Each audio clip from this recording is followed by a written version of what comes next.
também vibratórios, tá? As superfícies oclusais são escovadas, movendo-as, né, a escova para frente e para trás. Essa técnica tem sido recomendada, tá, em odontopediatria para pacientes portadores de aparelhos ortodônticos fixos. Tá? A higiene oral deve ser feita logo que o bebê nasce, até mesmo para evitar a candidíase. A limpeza pode ser feita com água oxigenada na proporção 1:4. Também podemos usar camomila, não há diferença, tá?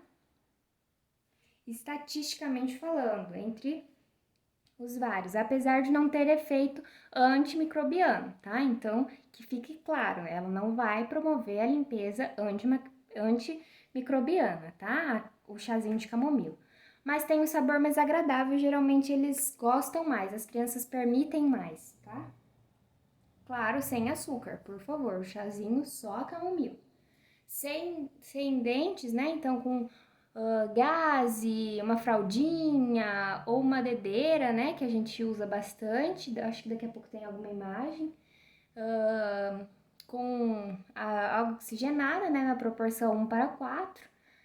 Dentes anteriores, gaze, fralda ou dedeira com água oxigenada. Dentes, né? Anteriores e posteriores, escova com pouca pasta, né? Então, do tamanhozinho de um grãozinho de ervilha, não pode usar muita pasta em criança, nem nós adultos, né? A gente usa demais, coloca em toda a cerda, não pode, é só um grãozinho ali. E a criança começa lá com um grãozinho de arroz e aí vai passando, né? Aumentar um pouquinho só esse dentifrício. Após 2 anos e 6 meses, né? Então a gente vai se preocupar com os dentinhos. Mas lá em cima, a gaze, a fralda ou a dedeira, a gente vai usar para crianças que não têm dentinhos, tá? Flúor, benefício do flúor. Tão efetivo quanto qualquer outro método de aplicação tópica, né, na redução da cárie. Então, o flúor é muito importante. Então, sempre as mamães vão perguntar: uso pasta de dente com flúor? Sim, recomenda-se a todas as mamães que usem desde, né, do primeiro dentinho o dentifrício com flúor. E como que a gente vai ensinar? A gente vai ensinar ela a ler o rótulo da embalagem. Tá lá no rótulo da embalagem vai dizer se tem flúor ou não. Mecanismo de ação, tá? Interferência, né, no processo de desmineralização. O flúor fortalece o esmalte e a dentina, reduzindo, né, a solubilidade dos mesmos em meio a ácidos. O flúor diminui a capacidade de adesão aos dentes pelos micro-organismos que iniciam, né, as cáries. O flúor tem efeito antimicrobiano, reduzindo a capacidade da placa bacteriana para produzir ácidos que iniciam as cáries. Aumenta a dureza superficial do esmalte, promove mineralização, influencia na maturação, fatores que afetam o depósito de flúor sobre os dentes. Vamos ver quais são. Condições, né, relativas do dente. Idade do paciente, né? Quanto mais jovem, maior a capacidade de absorver flúor, pois a superfície do esmalte não está totalmente mineralizada. Por isso que a gente tem que orientar a mamãe que ela vai usar sim a pasta de dente, mas que ela não vai colocar em todas as cerdas pasta de dente. Não, a gente vai orientá-la a colocar um grãozinho de arroz, tá? Para escovar o dentinho dessa criança. Concentração do flúor. Dentes formados sob o uso de flúor sistêmico absorvem menos flúor, né? Então, se a pessoa está tomando água com flúor, então o tópico ali ele vai absorver menos, né? Que ele já está fazendo uso sistêmico. Defeitos de estrutura, né? Nos dentes com porosidades, lesões, cariosas, cáries iniciantes, né? Incipientes, restaurações defeituosas, absorve maior quantidade de flúor do que dentes com esmalte, né, sadio. Dentina e o cemento.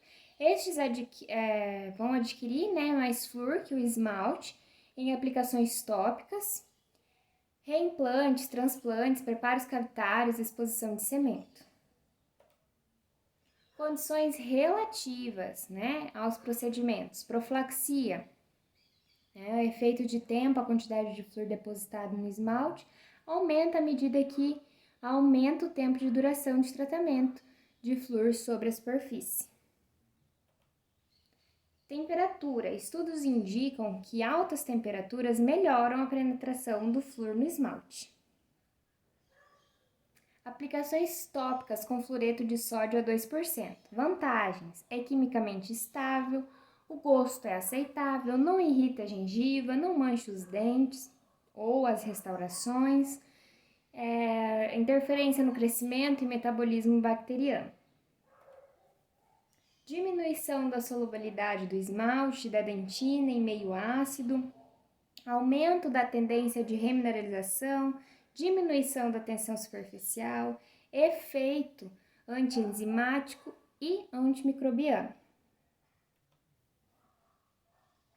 Observação: a dissolução de 2 gramas de fluoreto de sódio se dá em 100 ml de água destilada.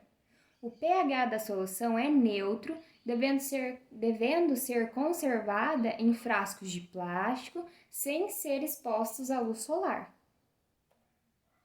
Técnica de aplicação. Então, vai fazer a limpeza dos dentes, o isolamento relativo. O que é o isolamento relativo? Que nós já vimos também. É esse isolamento que está na imagem, tá? São roletes de algodão ou na imagem, no caso, ele está usando gás, mas tem que ter esse isolamento relativo, tá?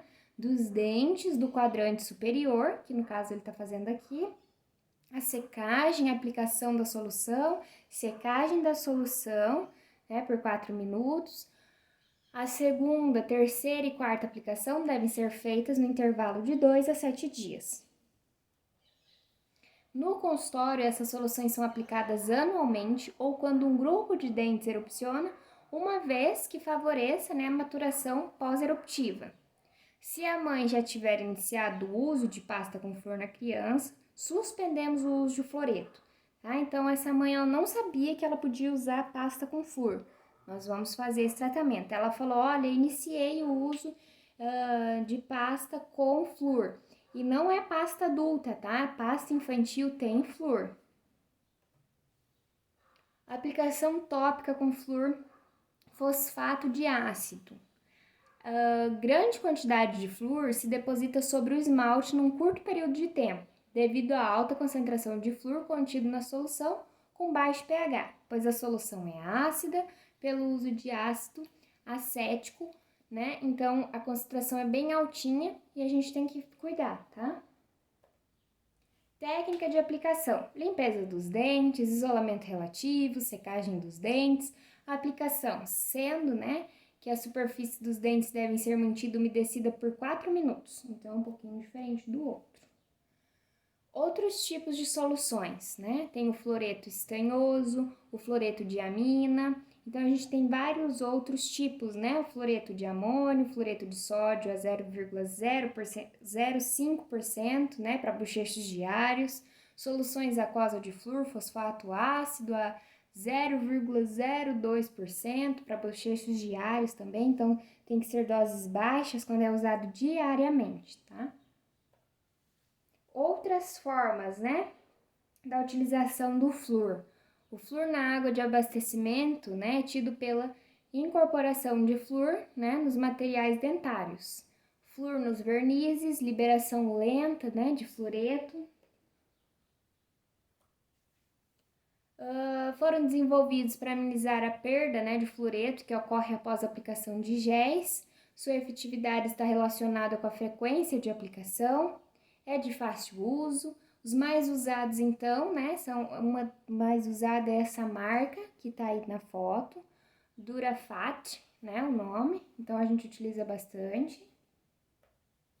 Bochechos com soluções fluoretadas, as vantagens, né, inibição de novas cáries na ordem de 20 a 50%, fácil aprendizado pela criança, materiais utilizados no seu preparo são de fácil aquisição, e é pouco, né, dispendioso. A atividade escolar é interrompida por pouco tempo, né? Então a criança faz rapidinho, não precisa, né, tomar muito tempo, né? Quando a solução é ingerida acidentalmente, não há problema de intoxicação. Claro que a criança não pode tomar o frasco inteiro, né? Mas se foi um dia, né, ela ingeriu sem querer, esqueceu e engoliu, não tem problema. Cuidado no uso das soluções, né? A criança deve ter no mínimo 6 anos, né? Pois então já domina o reflexo de deglutição, então ela sabe controlar que ela pode engolir, que ela não pode, né? Deve haver treino prévio para que a criança aprenda a bochechar sem deglutir. A recomendação é fazer bochecho, né, em 3 etapas, né? De 1 minuto, com um volume de aproximadamente 7 ml por vez, fazendo um total de 3 minutos, tá? Porque ela não consegue ficar os 3 minutos certinho com ele na boca, então recomenda-se essa troca. De acordo com a concentração da solução, o bochecho pode ser diário, semanal ou, né, de 15 em 15 dias. Soluções mais utilizadas, as soluções que a gente mais vê no mercado, né?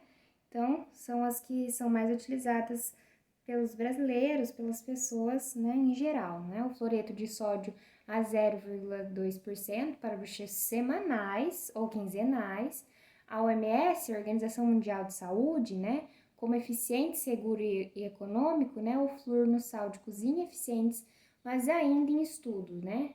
Dentifrícios fluoretados, tá? Então é bem importante olhar lá na nossa pastinha se é fluoretado ou não. Selantes, né, na prevenção. Selantes são materiais com base de resina ou cimento de ionômero de vidro aplicado na superfície dental, né? Então, na superfície oclusal. Lembram lá a parte oclusal do dente, né? Em cima ali dos molares, né, dos pré-molares para trás. Tá? Cobrindo as fóssulas e fissuras. Lembram também das fóssulas e fissuras? Ali na imagem ele está recobrindo as fóssulas e fissuras, tá? Que são suscetíveis à cárie. Então, ali nas fóssulas e fissuras é muito fácil aderir, né, a cárie, a placa bacteriana e, claro, a cárie se acumular ali. As restaurações de selante também são indicadas para lesões de cárie que não avançaram para a dentina nas superfícies oclusais dos molares permanentes, pré-molares e primeiros molares. Né? Então, ali na imagem a gente consegue ver que aqueles dentinhos ali estão com selante. Constatou-se, né, que o selamento de cárie, né, incipiente está associado com uma redução nas contagens de bactérias viáveis, né? Para selantes com base em resina, a área deve ser completamente limpa e seca antes da aplicação, tá? Então, ali o antes e o depois. Então, aquele dentinho cheio de fósforos, né? Fissuras, um dentinho anatomicamente normal, foi lá recoberto, então, por selante. Aí a gente não consegue ver mais a anatomiazinha desse dente. O selante é passado na superfície, né, endurecido, ou seja, polimerizado, lá com o nosso fotopolimerizador, né, através da luz visível ou autopolimerização, depende, tem uns que são autopolimerizáveis, né, que eles já vêm com o tempo para ele endurecer. Os cimentos de ionômero de vidro são aplicados, né, são de aplicação mais fáceis e simples e não são sensíveis à umidade, né, então por ser criança, às vezes passa a língua ali em cima, então a gente acaba usando mais os cimentos de ionômero de vidro. Então, aqui na imagem, basicamente a sequência que é utilizada para promover esse selamento. Podem se apresentar, né, com ou sem carga, químico ou fotopolimerizáveis, né, transparentes, opacos ou coloridos. Existem também o selante fotopolimerizável, né, contendo flúor na sua composição. Indicações: morfologia oclusal, regiões com fóssulas e fissuras profundas, né? Então, quando tem muito profundo, né? A gente geralmente recomenda passar esse selantezinho, principalmente em dentes recém-erupcionados, paciente adulto que passa por tratamento, que diminui a salivação. Disponibilidade de outros tratamentos preventivos, selantes são usados em pacientes estimulados, né, a combinar o selante com outros procedimentos preventivos, padrão de cárie indicado em pacientes com experiência anterior de cáries oclusais, ou se a atividade da cárie é favorável ao aparecimento de lesões cariosas nessa superfície. Paciente com dificuldade motora, tá? Também é uma recomendação. Após 2 ou 4 anos, né, de erupção do dente, se dá o pico, né, de risco à cárie. Após este período, este risco diminui devido à maturação pós-eruptiva. Os selantes não precisam, né, preencher o sulco em sua profundidade, mas precisam se estender ao longo da extensão do sulco. São contraindicados em cáries proximais, tá? Cáries rampantes ou cáries oclusais. Técnicas de aplicação, tá? Isolamento, então, do campo operatório, aquele isolamento azul, quando tá ali na imagem, então não é mais o relativo, é um isolamento, né, total, né? Profilaxia, condicionamento ácido, como tá ali na imagem, né? Ela tá com a escovinha ali de Robson limpando. Depois no azulzinho ela tá fazendo a aplicação, né, do ácido, tá? Condicionamento ácido, desmineralização e seletividade do esmalte, tá? Por 60 segundos, dentes permanentes 90, dentes descidos por causa do esmalte, né? E lavagem por 20 segundos.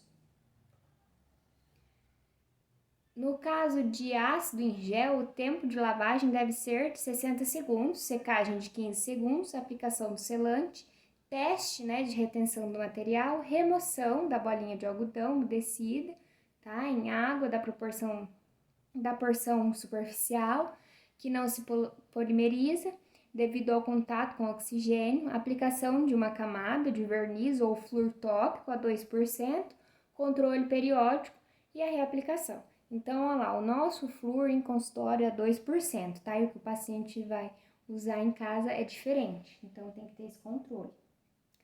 E em caso de fissuras profundas, né? Suspeita de lesão cariosa, aplicação de selante pela técnica, né? Invasiva. Então, a gente sempre tem que estar cuidando e geralmente a gente faz esse tratamento preventivo em crianças, tá? Pra gente ter um maior controle e não deixar essa cárie ser muito nesse pacientezinho.